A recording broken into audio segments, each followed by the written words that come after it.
خوفناک راستہ۔ رات کے 12 بج رہے تھے۔ پورے گاؤں پر سناٹا طاری تھا، ہر طرف اندھیرا تھا۔ صرف کچھ دور پرانے برگد کے درخت کے نیچے لالٹین کی مدھم روشنی جھلک رہی تھی۔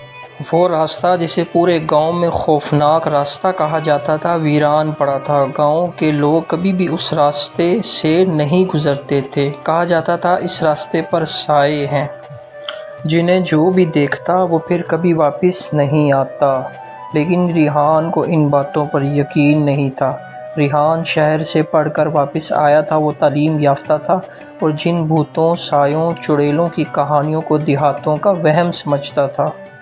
اس کا خیال تھا کہ یہ سب باتیں کہانیوں میں ہیں، اس کا حقیقت سے کوئی تعلق نہیں۔ اس نے فیصلہ کیا کہ آج وہ خود اس خوفناک راستے سے گزر کر دیکھے گا۔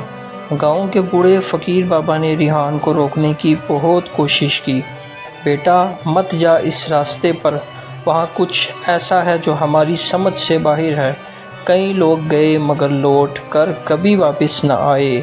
ریحان نے مسکرا کر جواب دیا، بابا جی یہ سب پرانی کہانیاں ہیں، میں نے شہر میں بڑی بڑی کتابیں پڑھی ہیں، مجھے ان باتوں پر یقین نہیں۔ یہ کہہ کر ریحان ٹارچ اٹھائی اور خوفناک راستے کی طرف بڑھ گیا۔ اندھیری رات۔ جیسے ہی ریحان نے خوفناک راستے پر قدم رکھا، ہوا کا ایک ٹھنڈا جھونکا اس کے چہرے سے ٹکرایا۔ راستہ انتہائی سنسان تھا، چاروں طرف اندھیرا اور عجیب خوف کا سما تھا۔ ریحان کے دل میں ہلکی ہلکی سی کپکپی طاری ہوئی، مگر وہ ہمت باندھے آگے بڑھتا رہا۔ چلتے چلتے اسے ایسا محسوس ہوا جیسے اس کے پیچھے کوئی آہستہ آہستہ چل رہا ہے۔ اس نے مڑ کر دیکھا لیکن وہاں کوئی نہیں تھا۔ اس نے کندھے جھٹک کر پھر سے آگے قدم بڑھا دیا۔ تھوڑی دیر بعد اچانک ٹارچ کی روشنی مدھم ہوئی۔ ریحان نے ٹارچ کو جھنجھوڑا مگر روشنی واپس نہیں آئی۔ اب وہ مکمل اندھیرے میں تھا۔ اچانک اس نے محسوس کیا کہ ارد گرد کی ہوا بھاری ہو گئی ہے، سانس لینا مشکل ہو رہا ہے۔ عجیب آوازیں۔ اچانک ایک عورت کے رونے کی آواز سنائی دی۔ وہ آواز قریب سے آ رہی تھی۔ ریحان نے گھبرا کر آواز کی سمت دیکھا۔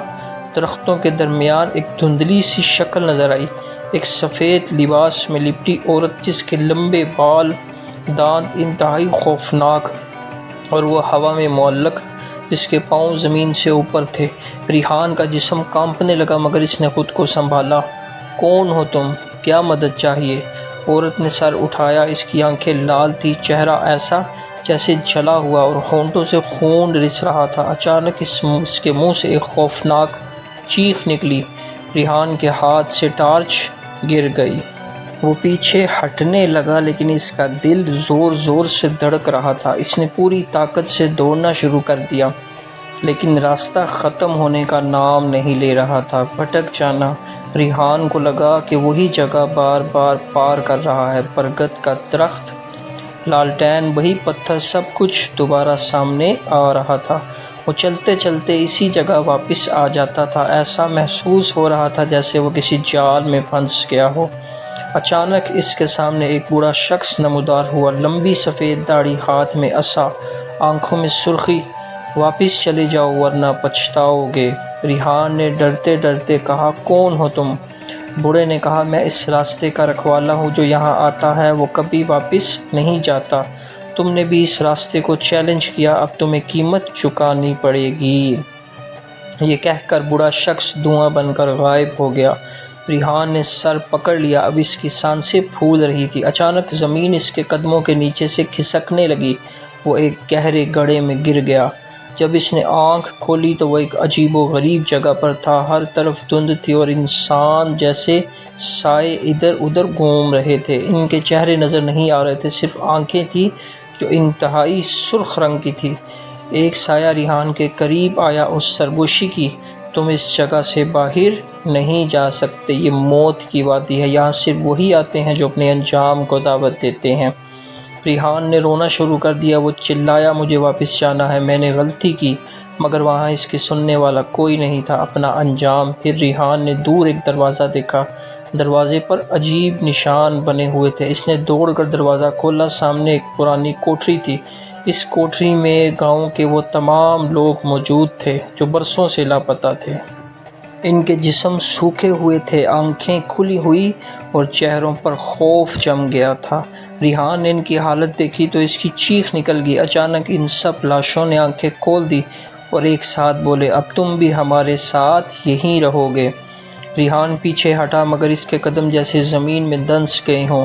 سایوں نے اسے جکڑ لیا، ایک سرد ہاتھ نے اس کے کندھے پر رکھا اور کہا، یہی انجام ہوتا ہے ان لوگوں کا جو عقل کو غرور بنا لیتے ہیں۔ صبح کا منظر۔ اگلی صبح جب گاؤں کے لوگ برگد کے درخت کے قریب پہنچے تو انہوں نے دیکھا کہ ریحان کی جوتیاں وہاں پڑی تھی، اس کے علاوہ کچھ بھی نہیں تھا۔